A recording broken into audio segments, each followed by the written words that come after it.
بندے جب اس کے سامنے ہاتھ پھیلا کے دعا مانگتے ہیں، اللہ فرماتا ہے مجھے شرم آتی ہے ان کے اٹھے ہوئے ہاتھ خالی کیسے موڑ دوں۔ جب انہوں نے مجھ سے مانگا ہے میں نے بھی نہ دیا تو کس در پہ جائیں گے؟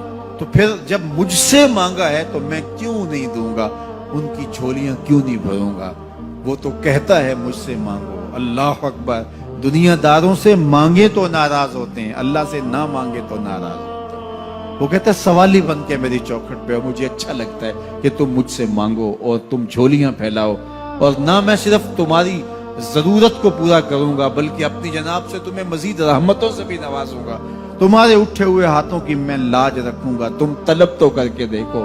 لازمی نہیں ہے کہ تمہیں مانگنے کا بڑا سلیقہ آتا ہو میں پھر دوں گا، شکستہ اور ٹوٹے پھوٹے لفظوں سے مانگو پھر بھی جھولی بھر دوں گا۔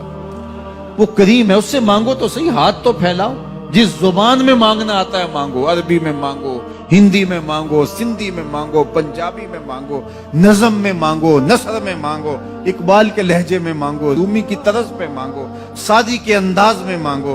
نہیں مانگنا آتا خالی ہاتھ پھیلا دو، وہ بند لبوں کی بولیاں بھی سنتا ہے۔ آؤ تو صحیح اس کی چوکھٹ پہ، جھولی تو پھیلاؤ۔ زلیخا بت کے آگے ہاتھ جوڑے کھڑی تھی، کیا کہہ رہی تھی؟ یا صنمی یا صنمی، اے میرے بت مجھے بچھڑا ہوا یوسف ملا دے۔ اس کا اعتقاد تھا کہ یہ مجھے دیتا ہے، اور وہ ہاتھ جوڑے کھڑی تھی، لیکن وہ پتھر کا مادو بلا اس کی کیسے فریاد سنتا۔ لیکن وہ روزانہ کھڑی ہو جاتی تھی، دعائیں مانگتی تھی، یا صنمی اے میرے بت مجھے بچھڑا ہوا یوسف ملا دے۔ زندگی گزرتی گئی، لیل و نہار کروٹیں کھاتے گئے، عمر ڈھلنے لگی، چہرے پہ جھریاں ابھرنے لگی۔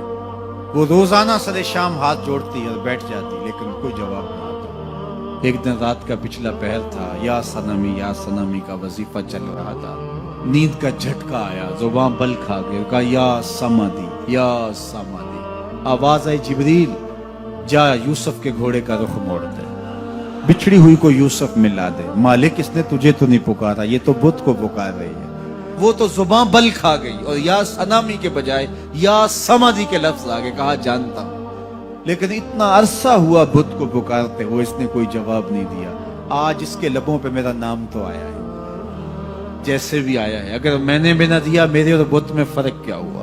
جا بچھڑی کو یوسف ملا دے۔ کوئی مانگے تو صحیح، کوئی ہاتھ تو پھیلائے۔ ہم تو مائل بکرم ہیں، کوئی سائل ہی نہیں۔ ہم تو مائل بکرم ہیں، کوئی سائل ہی نہیں۔ راہ دکھلائیں کسے، راہ رب منزل ہی نہیں۔ جلوائے طور تو موجود ہے، کوئی موسیٰ ہی نہیں۔ کوئی ہاتھ تو پھیلائے، کوئی جھولی تو پھیلائے، کوئی مانگے تو صحیح۔ دنیا والوں سے مانگیں تو ناراض ہوتے ہیں، اللہ سے نہ مانگیں تو ناراض ہوتے ہیں۔ دنیا والوں سے مانگنا ہو تو وقت دیکھنا پڑتا ہے۔ اب تو صاحب سو رہے ہوں گے، اب تو ناشتے کا وقت ہے، اب تو دفتر کی مصروفیت کا وقت ہے، فراغت کے لمحے ہوں گے تو بات کریں گے۔ تو کسی دنیا دار سے بات کرنا ہوتا ہے تو وقت دیکھنا پڑتا ہے، لیکن رب سے جب مرضی بات کرو در رحمت کھلا ہوا پاؤ گے۔ لا تاخذہ سنۃ ولا نوم، نیند کیا اسے اونگ بھی نہیں آتی۔ جب بھی مانگو گے دستے کرم کشادہ پاؤ گے۔ جب بندے اس کے سامنے ہاتھ پھیلا کے مانگتے ہیں، اللہ فرماتا ہے مجھے شرم آتی ہے ان کے اٹھے ہوئے ہاتھ خالی کیسے موڑ دوں۔ تو ہم بھی اللہ کے حضور دعائیں کرتے ہیں، اگر کسی کو وہاں جانا نصیب ہو تو وہ تو قبولیت کے بہترین لمحے ہیں، اور اگر نصیب نہیں بھی ہوتا تو 9 ذی الحج کو ہم یہی کھڑے ہو کے کہتے ہیں مالک وہاں تو آ نہیں سکے، یہاں تو کھڑے ہیں، میرے مالک تو کرم فرما دے اور ہمارے صغائر کبائر سارے معاف فرما دے۔ تو 9 ذی الحج کا روزہ بھی رکھا جائے اور اللہ کے حضور دعائیں بھی مانگی جائیں۔ آپ جہاں بھی ہوں گے قبولیت ہوگی، اور اللہ قبولیت کو مزید 4 چاند لگانے کے لیے کسی دن اپنی چوکھٹ پہ بلا بھی لے گا۔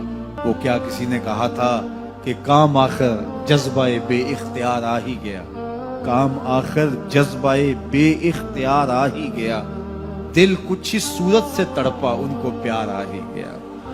تو ایک دن اللہ ہمیں اس سعادت کے لیے اپنی چوکھٹ پہ بھی بلائے گا۔ اللہ آپ سب کو بار بار حج بیت اللہ کی سعادت نصیب